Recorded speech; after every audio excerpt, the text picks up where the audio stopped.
thank you, Marco, for this very inspiring presentation.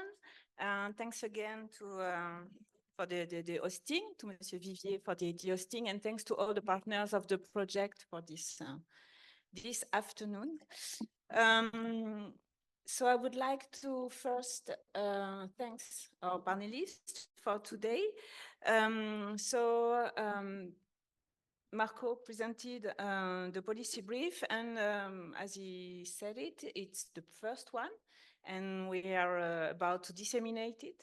But we wanted to have the first feedback from you. You are all representative of high-level policy institutions. And the idea is to have your first feedback on the policy brief, and also to know more about what you are implementing or what you will be implementing soon on this topic. So this is why we will have the two roundtables. The first one with you is about the engagement of the policymakers, and then we will have a second roundtable moderated by Morgan with the practitioners. So first, I will present the panelists. So we have Céline Chazelas-Baur. Céline is a policy officer in the European Commission's Directorate General for Migration and Home Affairs. But you are also managing the coordination of the European Action Plan against trafficking in cultural goods. Then we have Christina Sarvani. You know her already. So again, policy officer at the European Commission, DG Research, Technology and Innovation. We focus on safeguarding and promoting cultural heritage. We have Marie-Véronique Leroi. Marie-Véronique Leroi is from the French Ministry of Culture. She's in charge of the linked open data strategy. And she's also focusing on implementing the French national strategy for semantic web cultural data, and she's coordinating the participation of the French Ministry in Europeana and the European Common Data Space for Cultural Heritage. And we have also Elisabeth Barg, okay. She's a museum and cultural heritage consultant at the Hellenic Ministry of Culture in the field of museums and the protection of cultural heritage. And she also works as an art administrator at the Hellenic National Committee of ICOM. And we have Oriol Freixa Matalonga. Everybody knows him. So Oriol is the liaison officer at the UNESCO Liaison Office in Brussels and representation to the European Union. So we will have 2 rounds of questions for each of you. And after that, we will open the floor for a discussion with the participants. So I will begin with Céline. So my first question, so you coordinate the European Action Plan to combat illicit trafficking in cultural goods. How does this first series of recommendations relate to the priorities of the action plan? And for you, what are the priorities? Thanks a lot, Corinne. So I would like to start with giving you an overview of the action plan again.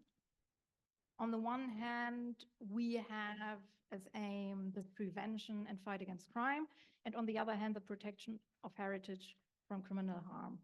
The action plan was adopted in December 2022. And this is the first time that we at EU level have a common document where the EU Commission and the External Action Service set out what they're doing. Over 15 services of the EU Commission participated and are actively engaged in the fight against cultural goods trafficking and preservation of cultural heritage, which is quite impressive. So politically, where's the action plan anchored? For your background, it's enshrined in the EU Security Union strategy and in the EU strategy to fight organized crime. When we built the action plan, we started from a couple of findings, including that cultural goods trafficking is appealing for organized crime groups, investigation and prosecution of cultural goods trafficking cases and related crimes is very complex. It's extremely hard. Dismantling organized crime networks behind the individual cases is extremely hard. Criminals operate across borders to blur their trails, to make money. Many crimes remain undetected. The markets for cultural goods have vulnerabilities that are also attractive to criminals. And beyond trafficking itself, what we say when we say trafficking, it means theft, looting, but also forgery. And the action plan goes beyond that. We look at what can be done with cultural goods that are misused by criminals, even illicitly acquired ones, such as money laundering, sanctions evasion, or even terrorism financing. So to make now the link between your question and the action plan, from these findings, we have drawn conclusions about our priorities that we have grouped under 4 strategic objectives. We have grouped the strategic objectives looking at the different stakeholders. So the first one is improving prevention and detection of crimes by market participants and cultural heritage institutions. The second one will be strengthening law enforcement and judicial capabilities. The third one will be boosting international cooperation, which includes cooperation with source and transit countries, and it includes also conflicts and crisis regions. The fourth pillar will be gaining the support of other stakeholders to protect cultural goods from crime, civil society, journalism, young people. So as you see already from the objectives and from the strategic points presented, there are a lot of overlaps in a good way. So what you address is reflected in the action plan. It reflects what we want to do. And this is also, I mean, it links to it. So ANCHISE is funded by the EU because it supports the EU's aims against cultural goods trafficking. We are very much aligned. Of course, we see that it's a multidisciplinary task to fight cultural goods trafficking. Already in law enforcement, it is a multidisciplinary task. It requires a lot of interagency cooperation, intra-agency, various agencies, various points within the police cooperate, and the current Belgian presidency of CULT had just organized 2 weeks ago the meeting of the Cultural Heritage Trafficking Network that was exactly about how to boost cooperation between various actors. Awareness raising, of course, is crucial among various stakeholder groups. This is addressed at various points in the action plan, including the newly launched art market dialogue, but including also campaigns such as Picture for teaching material for young people regarding cultural heritage trafficking. So regarding specific recommendations, we have the need to document and record public and private collections of cultural goods, which I see reflected here. We have giving law enforcement authorities the right technological tools to do their job, which is definitely reflected as well. And we do already fund such programs, not only under Cluster 2 of Horizon Europe, under Cluster 1, under Cluster 3, and in the Internal Security Fund Police.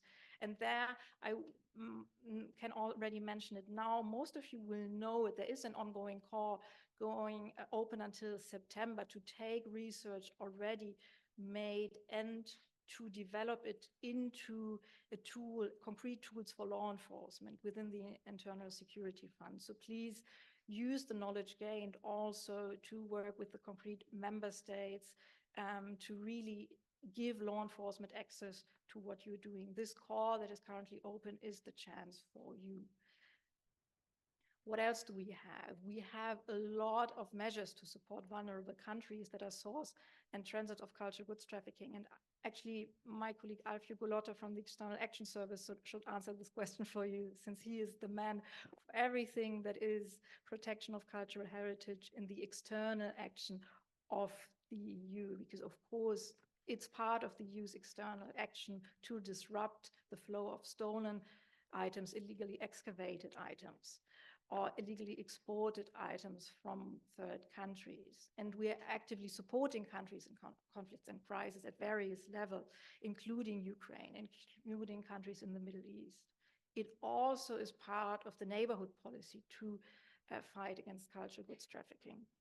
So you can see our objectives are aligned. One dimension that I would be very happy to see even more is the idea to dismantle organized crime networks, to go beyond the individual object, but to follow the financial flows, to disrupt criminal finances, and to really go after the people, the networks that cause the damage to our cultural heritage, because going after the networks ultimately also protects cultural heritage from future cases. So this is what I would very much like also to be reflected.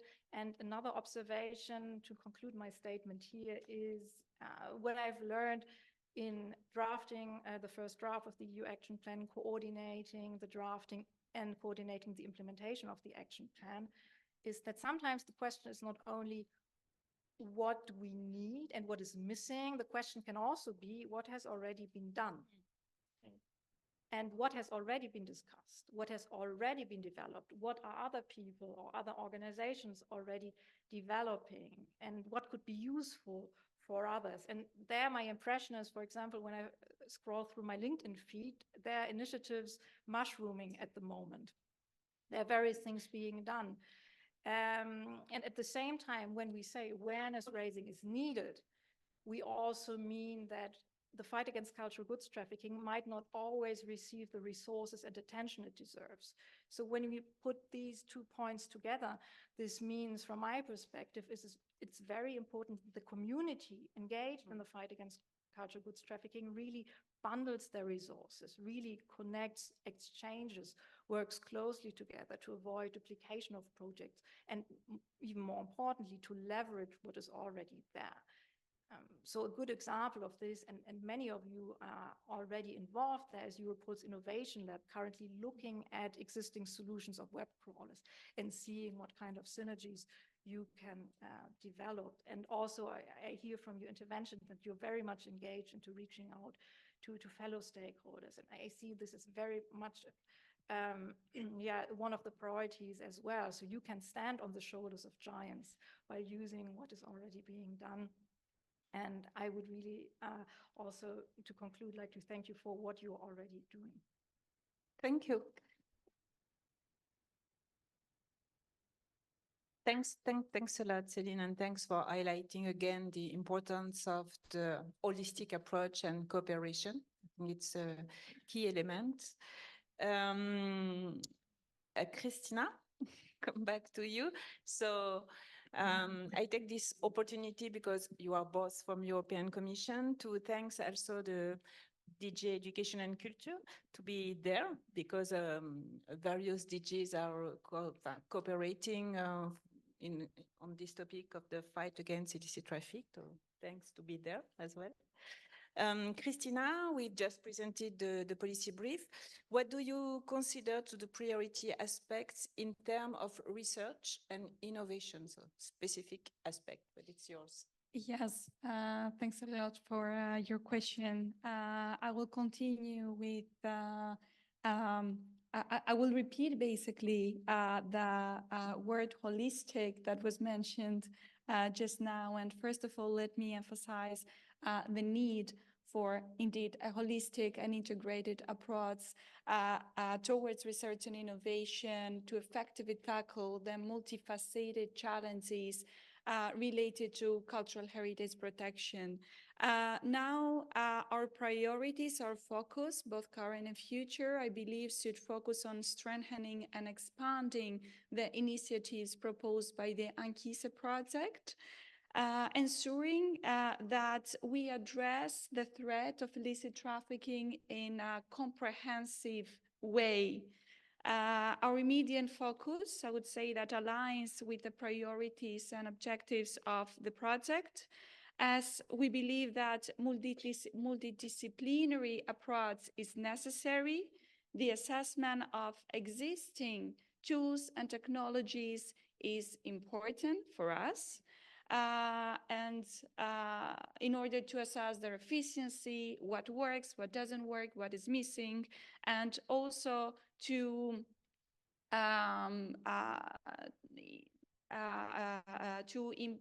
try to improve them, to to improve them and find solutions that will help fight the illicit trafficking on cultural goods more collectively. Now, recognizing that preservation is a multidisciplinary task, we believe that collaboration and information sharing, information exchange is also important. And between the experts, the stakeholders, and also the citizens. So this is another priority area that we find important. Piloting and scaling existing efforts, as I mentioned, is something that we believe is necessary, and we know that also the ANCHISE makes efforts to assess tools in addition to the development of new ones. And now, as regards the future efforts, I would concentrate, I would focus actually on the need to concentrate on how to bridge the gap between existing technologies and market needs. So we recognize, I think that all of us, we recognize in the room that the primary vulnerability is not the lack of tools, but the insufficient technology adoption and the capacity building. So this could mean efforts for better adoption of technology. This would mean also efforts to foster engagement at different levels. This could involve enhancing the capacities of stakeholders first for helping them to for identifying, for protecting, and for investigating basically crimes related to illicit trafficking and looted, and on the other hand, in order to help them to use the existing tools. Enhancing specialized training is also an important aspect that we consider. Finally, we also recognize the need for better information sharing, as was mentioned before. Also at interinstitutional, intersectoral, basically, and interdepartmental level, as well as the needs for better awareness raising. Well, even though we know that we recognize, we acknowledge that there are solutions already developed related to awareness raising, it seems that there is still lack and there is still room for improvement, as the current lack of awareness, it leads to in a way under-reporting and low prioritization, as it was mentioned before, of the issue. Overall, just to close my answer, I believe that a more collective, dynamic, and adaptable approach is necessary. Thank you. Thanks a lot. And sorry. Yes, and thanks for highlighting these needs of increased awareness raising and the capacity building activities, because we see that there is a gap between what is available, what needs to be done, and the upskilling, let's say, necessity toward the different communities. Yeah. Now, Marie-Véronique. So Marie-Véronique, as we said before, you are one of the Ministry's Digital Heritage Policy Specialists, and you are still the chair of the European Aggregators Forum within the data space for cultural heritage. So in the presentation by our tech partners, And in the policy brief, we raised the question of the needs for, let's say, more and in a better quality data. And this question of the data, the quality, the interoperability between the data, the database, the question of common formats, etc. So it's very important in the fight against illicit traffic. And so we would like to know how do you see this issue and how you see this major issue in relation with the new ecosystem at European level. I mean, we have the data space for cultural heritage, the competence center for cultural heritage, where we have the cloud as well. So how to collectively enrich the data. Thank you, Corinne, and thank you to the organizer for the invitation. I couldn't agree more on what was said earlier, because we focused a lot on the data, the tools, but to feed all those tools, you need actually proper data. But to actually make this proper data, you need skills on the people who produce this data, and you also need collaboration. I'm in charge of linked data, and I often say that before linking some data, you need to link people, because if people are not ready to collaborate, you won't have the proper data, and you won't have this interoperability that we are looking for. You mentioned it, the ecosystem, the cultural heritage ecosystem is getting richer and complex, which is an opportunity, actually. And we definitely need some guardians for this cultural heritage galaxy. So that was a great name. Thanks for that.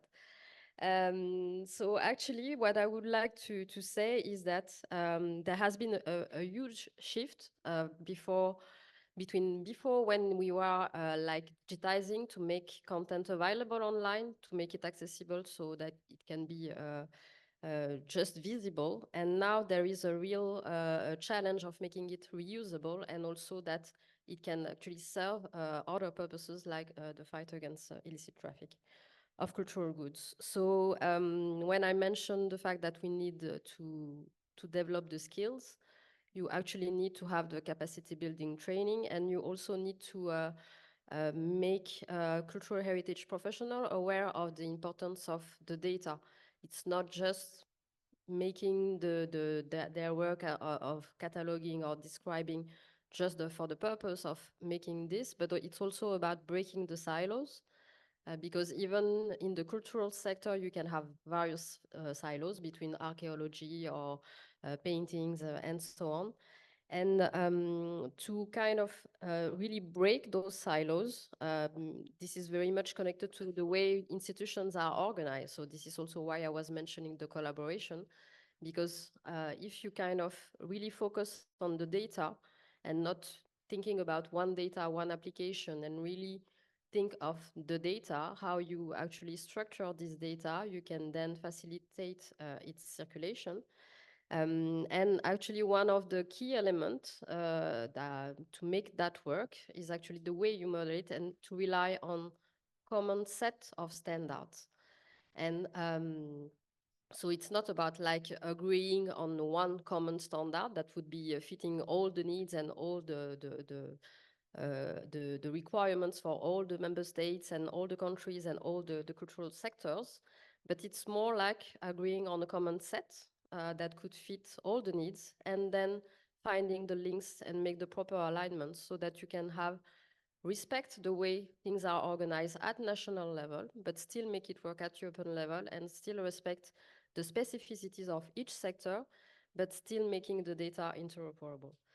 And I think this is the key to make also sure that we are not duplicating the data, because there is a stake for the specific topic of this forum, that is making the data visible, but you also have to do it in a responsible way, because digital sobriety is something. So actually, if you have data somewhere, but you are just pointing to this data at various levels, you are not duplicating it. And this is also one key element, like making sure that the data is visible, is circulating properly, but not duplicated, and you're doing it in a responsible way.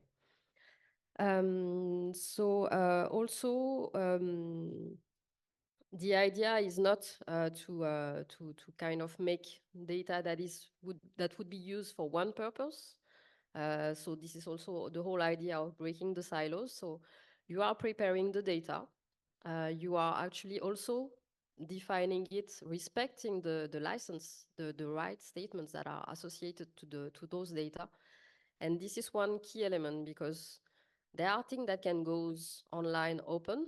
There are some other things that cannot go, but this is not because it cannot go at some point today that you have not to take that information into account. And the whole mindset about you are preparing the data to be published and to be reused is really something that we are doing at the ministry level, really building our policy data, because this is the way, and also to support it, because it's not just about giving some recommendation or building a policy, because that you need to actually provide the training, but also fund some projects, because you need some project to kind of test some ideas, make the collaboration happen, and then scale it up to enlarge and broaden the scope. I would like also to thank the words of the Commission, because there is a support for these projects, for these elements against the fight against illicit traffic. And then there is also a stake to connecting the dots, because now we are having many projects, a very complex ecosystem, and now we will need even more resources and funding to connecting those dots. Thanks a lot, Marie. Yes, this question of data is very important, and we see in this project and in previous project how difficult it has been sometimes to find data, even and in a massive amounts, in order to train the tools in all the prototype step, in fact. And yes, and there is a work to be done in cooperation between the European data space, the cloud, the 4CH, etc., to work on, to define standards and to work on it. And again, the question of capacity building, of course. Elizabeth, thanks for being there. So Elizabeth, would like to know from the Hellenic Ministry perspective, because you are an expert from the ministry, which of the recommendations presented do you consider to be priorities? We know that the Hellenic Ministry of Culture is really very engaged in the fight against illicit traffic, so and it's a strong partner in the ANCHISE project, so it's very important also to know about your feedback. Thank you for the invitation and the question. So it's true that the protection of cultural goods against illicit trafficking is one of the main priorities of the Hellenic Ministry of Culture. So I've carefully heard all the points mentioned in the policy brief, and they're all very important tools for the protection of cultural heritage from the numerous dangers that threaten it, and of course from the threat of illicit trafficking. But I would just focus on two priorities mentioned. The first one is documenting and recording of threatened objects. So a key tool for the protection of objects from illicit trafficking is, in fact, the recording and documentation. So a detailed record of the object and information about its origin, as well as photographic documentation or documentation with other contemporary methods mentioned also before by our tech partners, is considered to be of primary importance as also as a preventive action. And it's very important to collect as much data as we can. And of course, all additional objects that can be used towards better documentation of objects and monuments. And that's stronger evidence in the event of a claim for illicit trafficking cultural objects is very valuable, because if you need to claim an object, it's very, very important to have as much data as you can. And the other priority I would like to focus on is the increase of the use of technological tools. The use of technology is very important in this fight against illicit trafficking, and it helps us to also collect data, so we come to the same point, and collect data related to illegal activities, such as illegal excavations also. The gathering of this kind of information is particularly important, as it helps to tackle the phenomenon of antiquities theft on the one hand, and on the other hand, it makes a significant contribution to the prevention by taking all necessary measures to protect the sites affected by such activities. So all the information gathered is particularly valuable when it relates to sites of archaeological interest that are not known to the archaeological services, because there are still some sites of this kind. But it's also very important for the sites, archaeological sites that are not accessible or located in remote locations, such as mountain ranges or forest areas. So these new technological tools are very important for the documentation of such sites and for the fight against looting and illicit trafficking of goods, of objects and monuments that are in those sites. Thank you. Thanks a lot, Elizabeth, and thanks for highlighting this issue of documenting and recording. I will now give the floor to Oriol.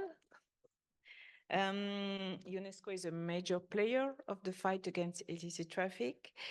And so we would like to have your feedback about the recommendation, and first, maybe in the view of the international reference framework provided by the UNESCO Convention, how do you view the recommendations presented before? Thank you, Corinne. Thank you very much for inviting us, and apologizes because our director could not be among us, but it's a pleasure to see also so many faces here, known faces, and that have been really crucial in our common endeavor on the fight of illicit trafficking. So I would like to give a kind of first a vision from our perspective, on focusing on our little baby that is already a little bit old, 50 years of convention. First of all, I wanted to know how many of you knows what is the 1970 Convention of UNESCO. Please raise your hand. Just. Okay, thank you. Yeah. So, well, the issue. So I would like to give you a kind of some thoughts on what we are talking today as a global issue on the fight that all of us, I think, we are all committed. So. As you may know, the illicit trafficking remains also a major issue, a major preoccupation for the entire United Nations system. As you may know, the United Nations Security Council has adopted several resolutions in this regard, and also for our member states that also are the member states of the European Union. So I think that is an important and key issue, a pillar on the broader perspective of our international cultural relations in general. Here in Brussels, we talk a lot on our European Union international cultural relations. We have well, something that was kind of a strategy that was launched here in 2016 in a joint project, in a joint conference that we organized together with our former Director General, Mrs. Bokova, with the former HRBP, Francesca Mogherini, on how to push on this issue on cultural relations. So is a pillar on this, and also in the broader aspects on the protection of cultural heritage in crisis, on conflicts. So this is what we are talking here, and I wanted also to raise that there is, as said by Céline, there is a lot has been done, but a lot needs to be done. And because the problem is huge, we are also the EU action plan that I will mention after, but I think that it's important that to say that we did a lot.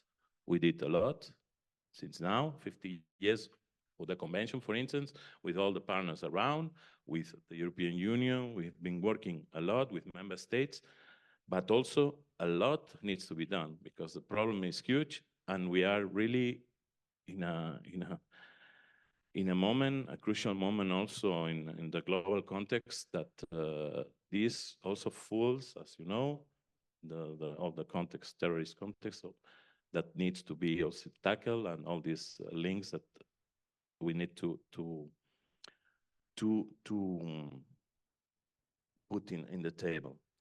So our global efforts are there, especially in our specific mandate on culture in the United Nations system, in the framework of the convention. The convention, well, maybe you know them. It's also, we celebrated in 2020 the 50th anniversary 4 years ago. So we are already 54 years old, and it's a foundational international agreement. It's a standard-setting instrument. It's a legal binding instrument for all the countries that ratified already the convention. So 144, if I am not wrong. Since its creation, it has been complemented by a wide range of technical and legal tools. The convention also obligates state parties to take measures on the prevention of illicit trafficking, but also to cooperate in the recovery of stolen or illegally exported cultural property. During these 50 years, we did a lot. Here there is several key partners like ICOM, like all the member states that are committed. The European Union, that we are really kind on our ongoing cooperation with the member states and the European Union as one of our major long-standing partners in the safeguarding of cultural heritage. And we've done. We did preventive strategies. We worked on legal frameworks. We trained professional and to build capacities. We did awareness campaigns, and we promote the international cooperation. And we need also to take stock on what has been done. So I just wanted to. I don't know if you know this little book that we created in a joint cooperation during and for the preparation of the European Year of Cultural Heritage. I remember that, well, some of you were involved with the collaboration with the DG Act, with several member states. So it's something that this toolkit was focused on to reinforce the European judicial and law enforcement. Is a petit bijou that has been translated to several European and not European languages, like in Polish, in Romanian, in Spanish, in Arab, in Russian, and is a key tool that has been really promoted and served really use. I know that sometimes it's a little bit out of date. Sometimes that it should be sometimes enhanced and updated, but it's already something that we need to create this capacity building in terms of tools, in terms of trainings, and as I said, all the work. So I have a lot to say because I prepared 6 pages of. I prepared 6 pages, so I will not, but I will go to the focus. I talk about the convention because it's our baby.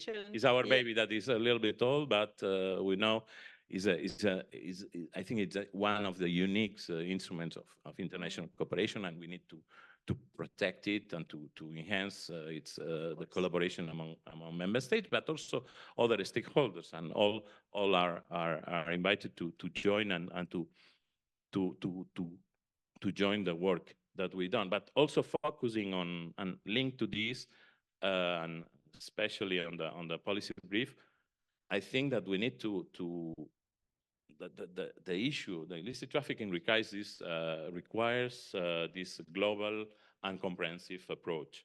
But coordination also is crucial, and we need some coordination, because if not, we could have a duplication of efforts, and we need to avoid this duplication.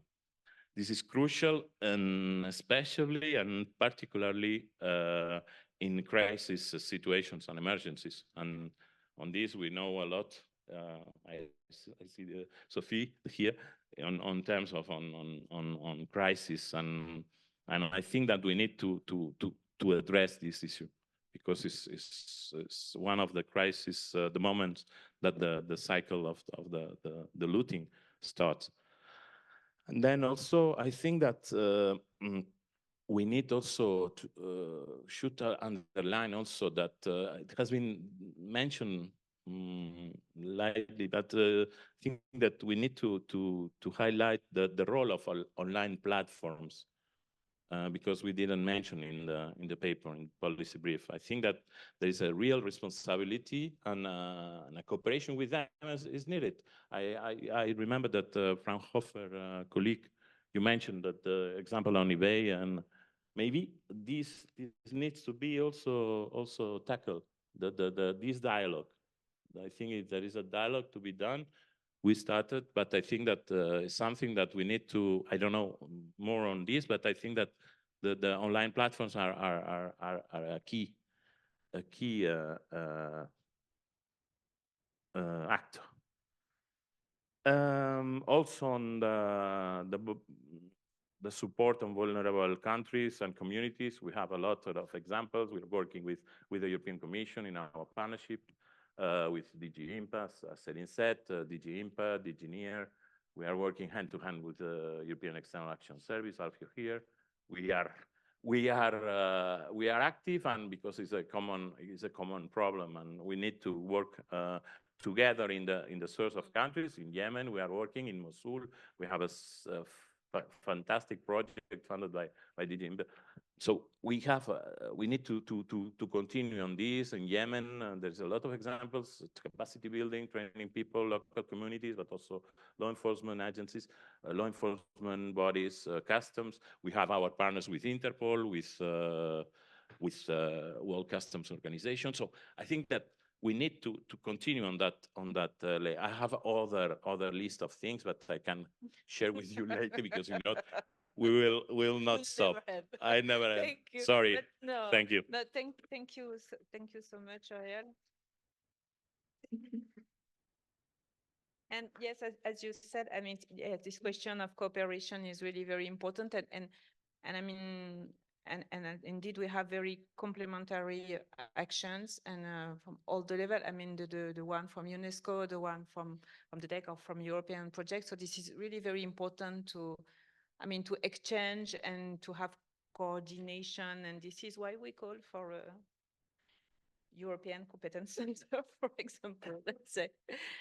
And very quickly, because we are running out of time, I have second questions for each of you, but please, if we can go very quickly, that would be super great.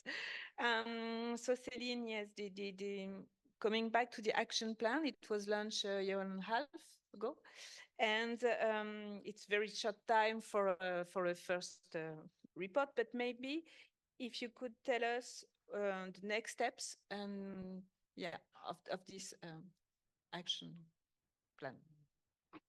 Well, yeah, I'm happy to do so because in the last less than 18 months, actually a lot has happened already. And there's a lot of momentum I see at various levels. So I'm actually very happy, and I can already include things that have started, not only what we project into the future, but things that that are already ongoing, that are running or have already been completed, which is a good thing to do if you monitor the implementation. So, for example, as I mentioned, I mean, colleagues from DG Education and Culture, Oscar, have launched the dialogue with the art market end of the year by launching an expert group, but also completing a high-level event at BRAFA in 2024 already. We have what I've already mentioned, but what is very important, the internal security fund call concerning tools for law enforcement, building on previous research. Please, please, please have a look at this. Another thing where I will need your cooperation, and I think our contractor ICF might already have reached out to some of you, is our study on improving traceability of cultural goods within the EU internal market. So we have three aspects that we want to look at from a law enforcement perspective. One aspect is mapping and looking at what can be done regarding stolen cultural goods databases. The second aspect is looking at what is done, what can be done regarding the UNESCO Convention Article 10 obligation for art market participants to log transactions, to register cultural goods transactions. And thirdly, and this also relates to a point just made by Oriol, how can the new Digital Service Act and the new Digital Markets Act be used by law enforcement to detect online trafficking cases and to investigate online trafficking cases. This is the study we are currently doing. We are currently preparing questionnaires to be sent out to stakeholders. So if you receive such a questionnaire, please take part. We really need your expertise to make this study a success. Also, if you are contacted regarding an interview, please give your opinion, because this is what we count on. You are the experts. We are just the coordinators. What else do we have? As I mentioned, Alfio, cooperation with non-EU countries at various levels and in various regions of the world. One example is the inclusion of trafficking of cultural heritage in the strategic guidelines for common security and defense policy missions, short CSDP missions. So there are CSDP missions ongoing, for example, in Iraq, Ukraine, Libya, Kosovo, or Georgia. And the aim is to further expand and advance this kind of action. I mentioned specific action to protect Ukrainian cultural heritage in various ways, protect directly against disaster, but also map the damages, etc. They're ongoing. I mean, you saw there cases of law enforcement cooperation, including Ukrainian cultural heritage. There's one Spanish case that has been published in the press last year. We also look at the money laundering angles. So our colleagues and the foreign policy instrument have launched a series of events of the EU Global Facility Against Money Laundering and Terrorism Financing. There was one conference focusing on Latin America last year in May, and there will be another one regarding Asia in 2024. Since I mentioned, this is also a dimension that we're looking at: money laundering and financial crime with cultural goods, and the appeal of cultural goods to various kinds of criminals. For the big picture, when I go back to organized crime, to law enforcement, we have now a new directive on asset recovery and confiscation. And in this directive, there is the explicit recommendation to member states to use the powers of the directive in cases of organized crime investigations involving cultural goods trafficking. The EU has adopted a roadmap to find organized crime and drugs trafficking, and this includes, for example, action against corruption in ports. The EU has also adopted an anti-corruption package, and corruption is linked to cultural goods trafficking. So this is for the wider picture, how we also try to foster the EU action plan and its implementations. There has been a lot of activity by colleagues in DG TaxSud regarding import and export of cultural goods. Awareness raising among stakeholders about EU legislation on the import of cultural goods. Colleagues are in the process of developing the centralized electronic system for the import of cultural goods. And in the meantime, it has already been decided to digitize the export license system for the cultural goods of European origin, something that was announced in the action plan as well, that the Commission would look into that.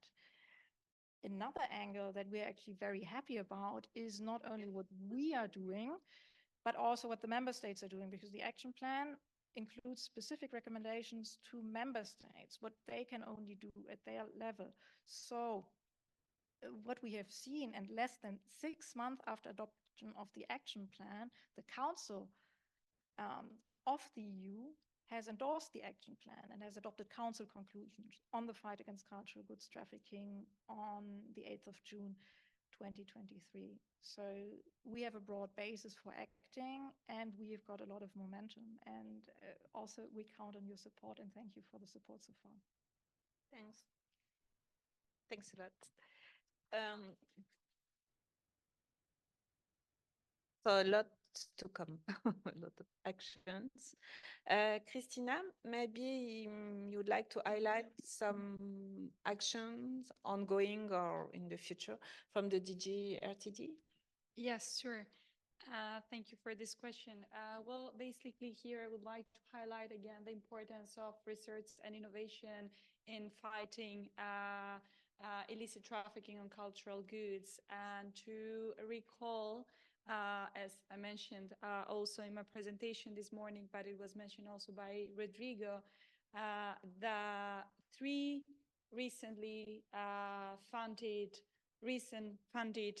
projects that in a holistic way, in a complementary way, they try to tackle challenges related to this problem.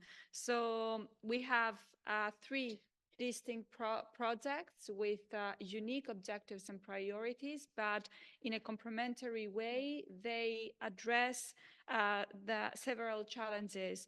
I will not say much about ANCHISE because I think we have the experts. Yes. So if you allow me, I would like to say a few words about Aurora and Enigma, the other 2 projects, and you will allow me to read through my notes because I don't want to make any mistake while I'm saying what they're doing. So in a complementary way, as I mentioned, the Aurora project tried to address challenges related to illicit trafficking of cultural goods, and to introduce a digital tool for verifying artwork authenticity and provenance, leveraging chemical marking, miniaturized devices, and advanced scanning techniques, utilizing a cloud and blockchain platforms. The project seeks to demonstrate a cost-effective and non-invasive solution to protect artifacts while maintaining their conservation state.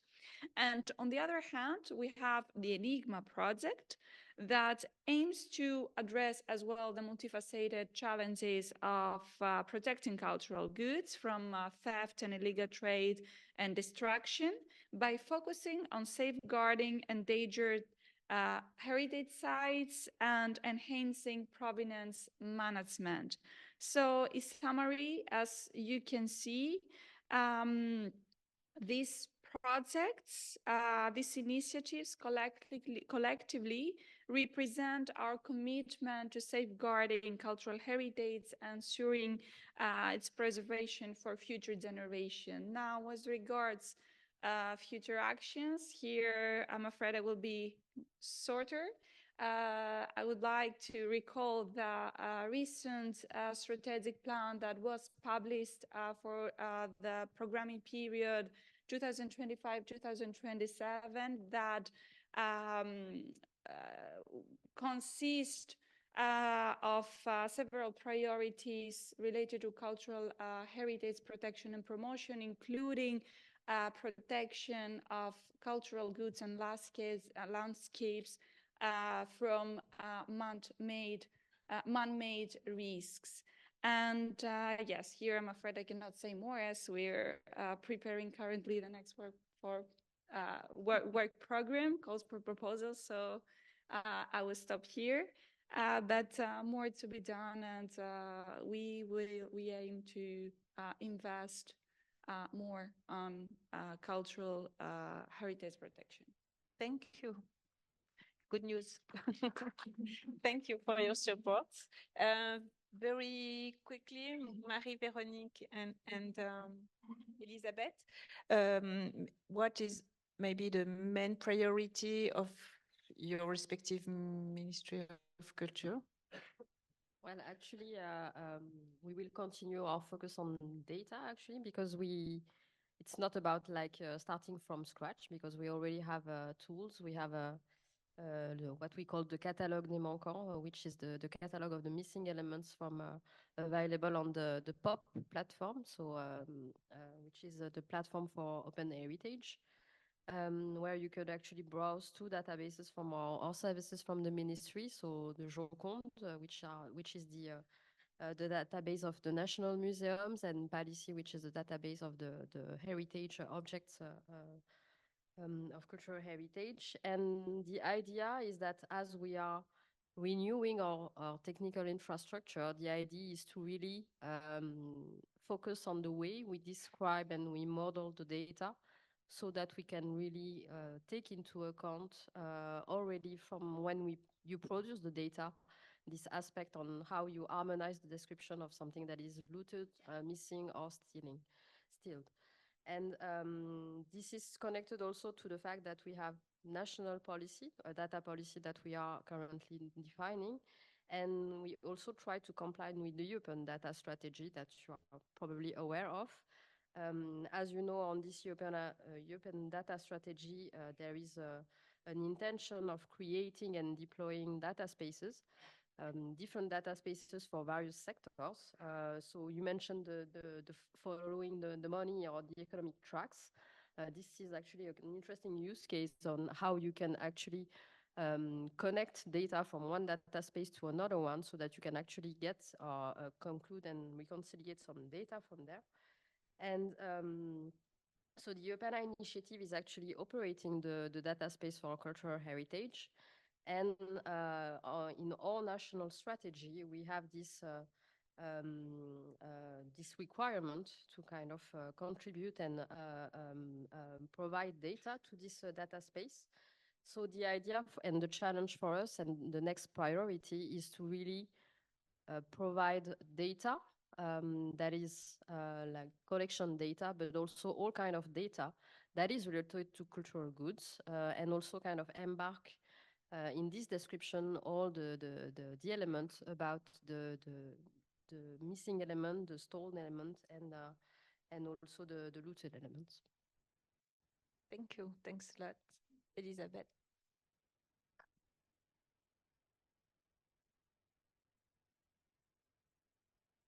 So, as I mentioned, the fight against illicit trafficking is a priority. So there are already many actions and tools that are implemented, but I will try to be brief.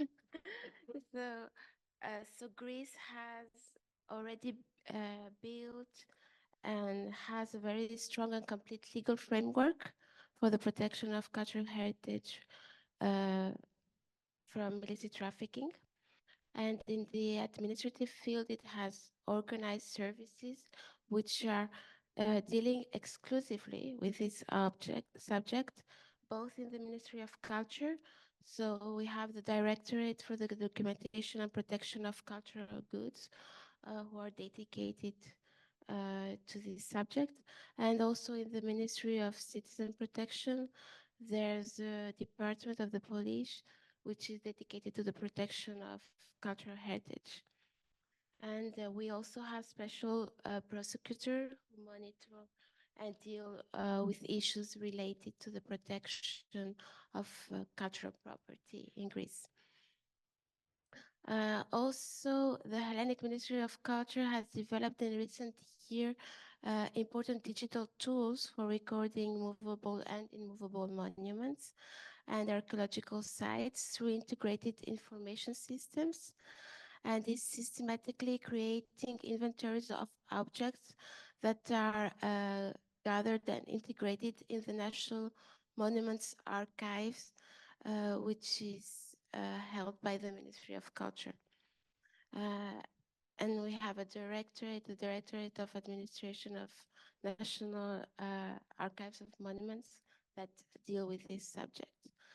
We have also built cooperation with states and institutions in order to strengthen the protection of movable monuments from illicit trafficking.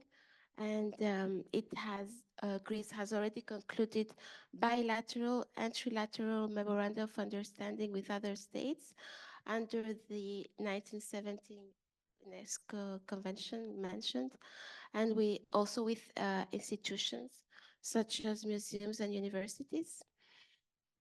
We are also actually working with ICAM on the publication of the red list of Greek cultural property at risk. And the red list is a very important tool for the prevention of illicit trafficking. Another point that I would like to mention is that the Ministry of Culture supervises the antiquity dealers in Greece, because in Greece they're operating with a license from the Ministry of Culture. And through its supervision and control, it has managed to develop cooperation with professionals in this field.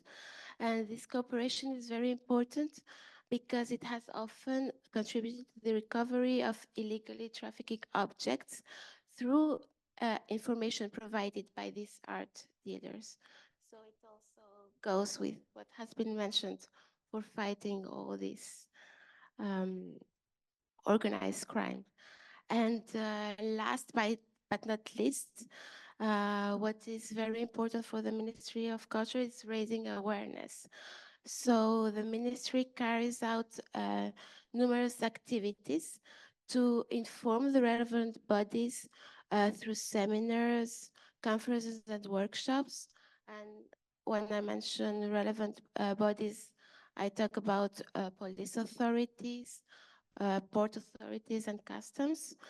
And at the same time, the ministry organizes educational programs, exhibitions and itinerary exhibitions, publication and information campaigns aimed at raising awareness among citizens, which is also a very important point, because we consider that to protect antiquities is very important. It is always very important to have informed and sensitized citizens. Thank you. Thanks. And Oriol, very quickly. Yeah. Maybe tell us. I have a lot, but I will be brief, I think. No, just I have question for you. Sorry. No question about digital technology, digital tools. If you can tell us a word about the virtual museums you are working on, or about your project about digitization. Yeah. Well, just to say that. Okay. Yeah, it will be short. Just for UNESCO, the integration of technological tools and digital tools is crucial in supporting preventive measures that aim at safeguarding archaeological sites and cultural property from illicit excavation, theft, unlawful exploitation, and subsequent sale on the art market. So this is a little bit the cycle from the beginning to the end.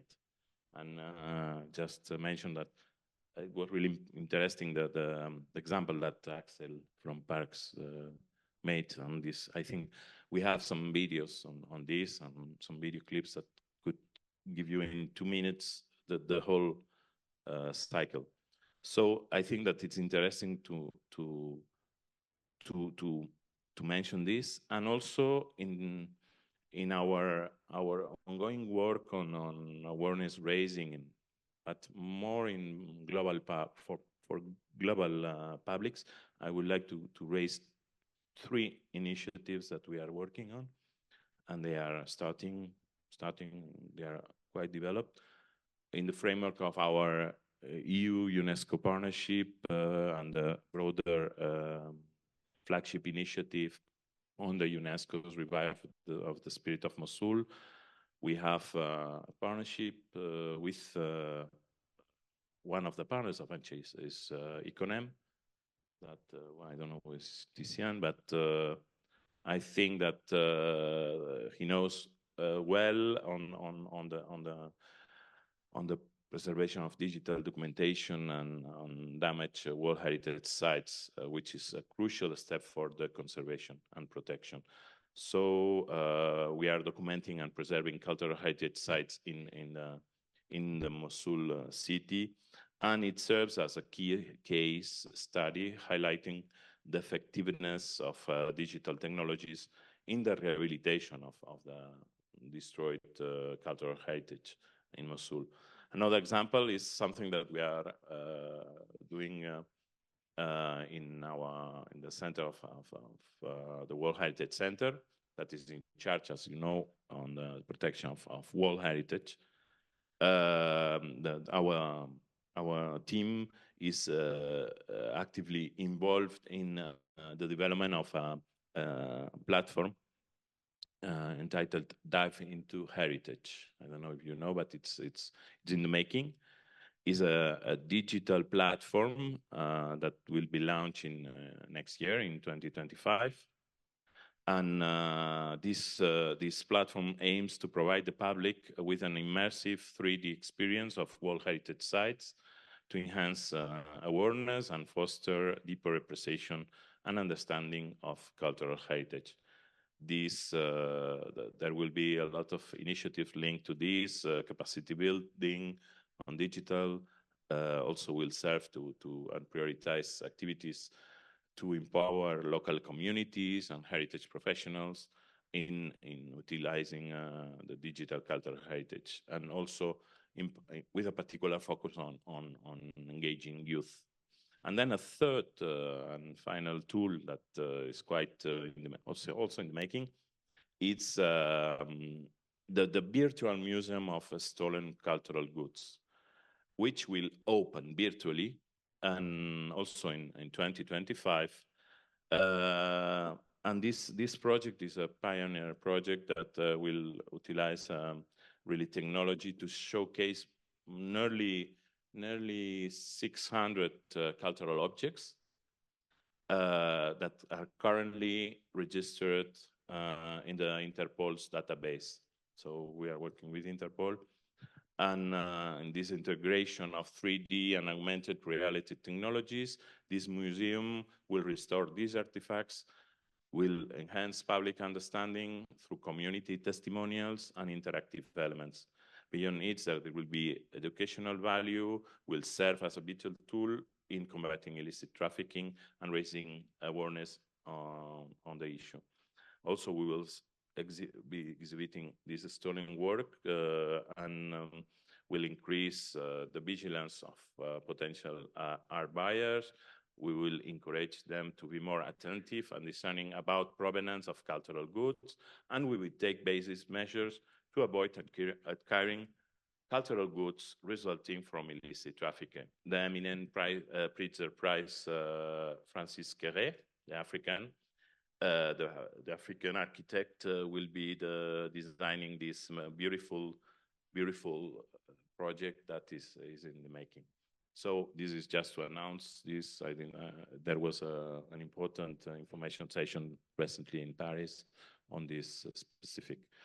So this is quite new. So let's continue. And thank you very much for the invitation. Thanks a lot. Thanks a lot to all the panelists.